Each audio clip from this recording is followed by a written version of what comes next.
सूर्य देवता से विनती कर सकती हूँ कि आप मेरी प्रार्थना प्रिया प्रीतम से कह दें कि वे मुझे निकुंज की सखियों में शामिल कर लें।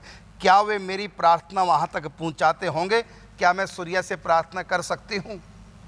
प्रार्थना करने में तो कर सकते हैं, लेकिन ये निश्चित नहीं है जो सूर्य भगवान पहुँचा सकते हैं। अच्छा, तो सूर्य भगवान तो पंच परमेश्वर में एक रूप है भगवान का। अब देखिए, भूत भगवान से मिला सकते हैं?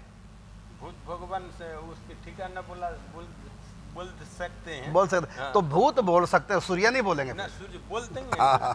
लेकिन ये देखो, तुलसीदास जी को जब भूत उनके सामने प्रकट हुआ तो तुलसीदास जी से वरदान मांगने को कहा, तो गोस्वामी तुलसीदास जी ने क्या वरदान मांगा? मुझको मेरे राम से मिला दो। तो भूत ने तरीका बताया कि नहीं बताया?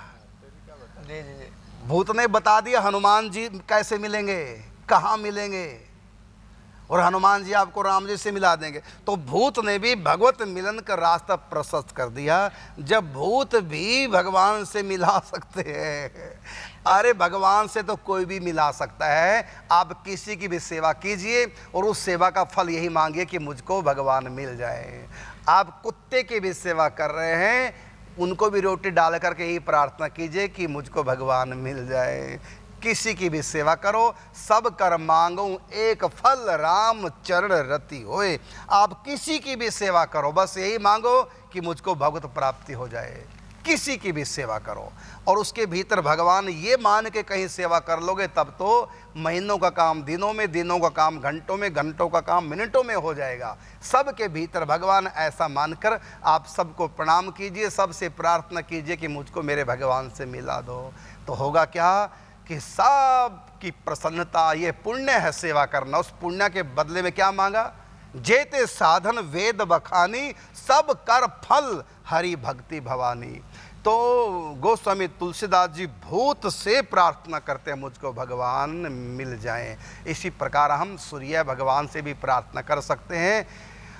और आप जो सूर्य भगवान से प्रार्थना करेंगे, सचमुच में प्रार्थना भगवान सुनते हैं। आप तो कुत्ते से भी प्रार्थना कीजिए, वो तो फिर भगवान सूर्य नारायण है। आप एक कुत्ते की सेवा कीजिए, उनको भी दंडवत करके कहिए, मेरे प्रभु जी आप तो श्री कृष्ण स्वरूप हैं, कब मुझको राधा माधव के रूप में दर्शन देंगे। नामदेव ने पकाई रोटी कुत्ते ने उठाई, पीछे घी का कटोरा लिए जा रहे, बोले रूखी तो ना खाओ, कुछ घी तो लेते जाओ। रूप अपना क्यों मुझसे छिपा रहे, तेरा मेरा एक नूर, फिर काहे को हजूर। तूने शक्ल बनाई है स्वान की और मुझे ओढ़नी उड़ा दी इंसान की। जर्रे जर्रे में है झांकी मेरे राम की, किसी सूझ वाली आँख ने पहचान की। आपने तो सूर्य की बात की, मैं कहता हूँ किसी की भी सेवा करो, बस यही मांगो कि राधा कृष्ण के चरणों में प्रेम हो, उनकी भक्ति हो, मेरा निकुंज में वास हो। आप तो पेड़ को भी सिंपल सा बबूल कांटों वाला, उसको भी कहीं सींच रहे हो जल से, तो उस पेड़ से भी यही प्रार्थना करो जर्रे जर्रे से, क्योंकि सबके भीतर मेरे प्रभु है, वो पुकार सुनेंगे। और एक बात मैं बताता हूँ, जिससे प्रार्थना की, भले वो भगवान तक हमारी प्रार्थना ना पहुँचा सके, लेकिन आपने जो प्रार्थना की वो पहुँच ही जाएगी, यदि आपने दिल से चाह है निकुंज में हमारा प्रवेश हो।